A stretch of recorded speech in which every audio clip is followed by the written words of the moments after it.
Well, she was a mother of six, is a mother of six, and nearly $70,000 in debt, but she turned it all around thanks to a side hustle, baking. Now she runs a $10 million company, and she's sharing her advice with others. Rebecca Jarvis has her story.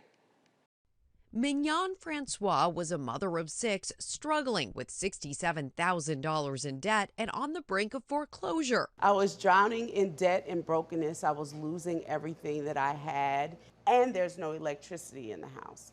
After leaving her job to care for her injured then husband, bills began to pile up and options seemed scarce. I was a stay-at-home mom. We didn't have a lot of resources, and we were living on about $30,000 a year.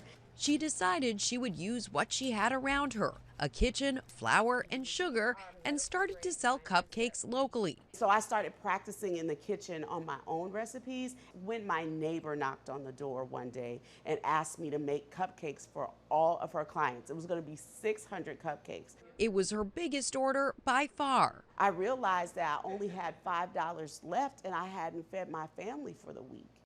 I went to the store and bought everything that I could buy with that $5, and I turned it into 60 that day. And then I turned that into 600 by the end of the week, and I've been flipping that same money for the last 17 years. In that 17 years, MIgnon's business went from keeping her family afloat to a $10 million cupcake empire, with 4 locations and 2 on the way. I just wanted to help make the ends meet. I didn't know that we were going to not only make the ends meet, that I was going to be able to provide a legacy to leave for my children. MIgnon's tips for starting your own side hustle and paying off debt? First, recognize the problem. Every business solves a problem.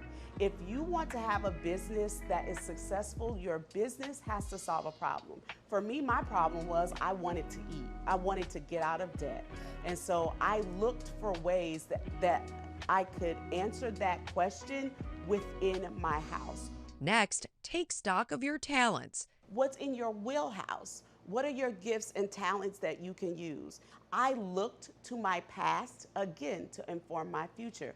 I studied the Great Depression, and I looked at those people whose brands were still making it today to study what they were doing to get them from where they were to where they wanted to be. And finally, keep a tight budget. I threw all of my money toward the smallest bill. No matter what the interest rates were, I was just trying to see some wins. And I needed to have a small win in order to keep going for the bigger wins. Use whatever resources you have available in order to start small. Never despise small beginnings.